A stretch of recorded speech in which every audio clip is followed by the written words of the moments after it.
जब फिरौन का जुल्म हद से ज्यादा बढ़ गया तो अल्लाह ने अपने नबी मूसा कलीमुल्लाह से कहा, ऐ मूसा अपने भाई हारून को लेके फिरौन के पास जा और उसे कह दे कि बनी इसराइल को आजाद करे, मिसाकीन पे जुल्म न करे, वरना उस पे अजाब आएगा। बस अल्लाह के नबी मूसा अलैहिस्सलाम अपने भाई हारून को लेके फिरौन की दरबार पहुँचते हैं और कहते हैं, ऐ फिरौन सुन, मैं अल्लाह की तरफ से आया हूँ। फिरौन हंस के कहने लगा, कौन अल्लाह?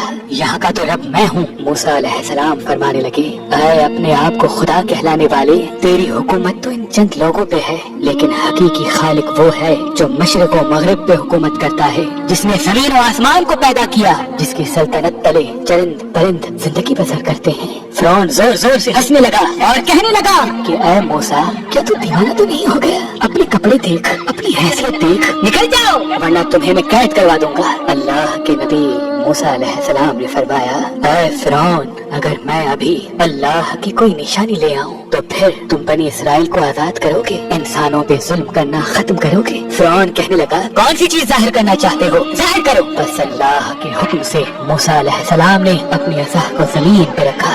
जैसे ही उस असा का जमीन पे रखना था, वो अजदहा बन के पूरे महल में फिरने लगा। फिर अल्लाह के नबी मूसा अलैहिस्सलाम ने अपने बगल में हाथ डाल के जैसे ही बाहर निकाला तो वो चांद की तरह रोशन नजर आने लगा। फिरौन के महल वाले सब हैरान हो गए। फिरौन ने सोचा कहीं बगावत न हो जाए तो कहने लगा, ऐ मूसा, क्या तू इस जादू के जोर से मेरी सल्तनत को खत्म करना चाहता है, बनी इसराइल को आजाद करना चाहता है? ऐ मूसा, ये जमीन जादूगरों की जमीन है और मेरे पास इससे भी बड़े जादूगर मौजूद हैं। क्यों ना एक मुकाबला करते हैं? तो अपना जादू दिखा, हम अपना जादू दिखाते हैं। अल्लाह के नबी मूसा अलैहिस्सलाम ने फरमाया, ऐ फिरौन, ये जादू नहीं बल्कि अल्लाह की निशानी है। बस फिरौन ने अपनी कौम के बेहतरीन 40 जादूगरों को बुलाया जो बचपन से ही जादू सीख रहे थे, और एक तरफ अल्लाह का नबी मूसा कलीमुल्लाह और उनका भाई हारून था। अल्लाह के नबी मूसा अलैहिस्सलाम फरमाने लगे, ऐ जादू करने वालों, झूठ न बोलो, अल्लाह की मखलूक को गुमराह न करो। मैं अल्लाह का नबी हूँ,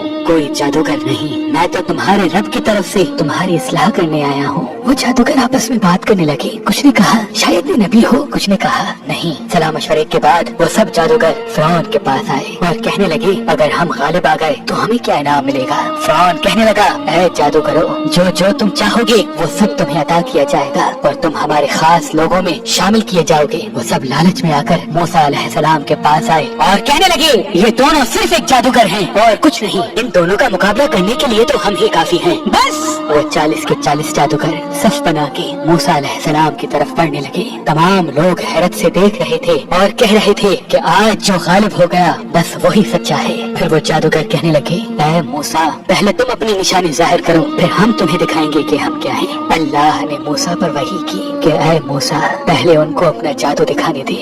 बस उनके पास जो जो लाठियाँ और रस्सियाँ थी उन्होंने जमीन पे फेंकी और इंसानों की आंखों पर जादू कर दिया। देखते ही देखते इंसानों को वो सब सांप नजर आने लगे, हरकत करने लगे। तमाम लोग डर ही रहे थे कि इतनी देर में आवाजें गायब आई। ऐ मूसा, अपनी लाठी फेंक। जैसे ही मूसा अलैहिस्सलाम ने अपनी असा को जमीन पे फेंका, वो अजदहा बन के उन जादूगरों के तमाम सांप और लाठी को खा गया। सब लोग दिल ही दिल में मूसा अलैहिस्सलाम को नबी तस्लीम करने लगे। और जब ये मंजर उन जादूगरों ने देखा तो आपस में कहने लगे, ऐ लोगों, ये जादू नहीं है, क्योंकि हम तो जादू सिर्फ इंसानों की आंखों पर करते हैं, लेकिन मूसा ने जो किया वो तो सच है। ये कह के वो सब के सब जादूगर मूसा अलैहिस्सलाम के कदमों में गिर गए और तस्लीम करने लगे कि अल्लाह के सिवा कोई खुदा नहीं और ऐ मूसा कलीमुल्लाह, आप उनके सच्चे नबी हैं।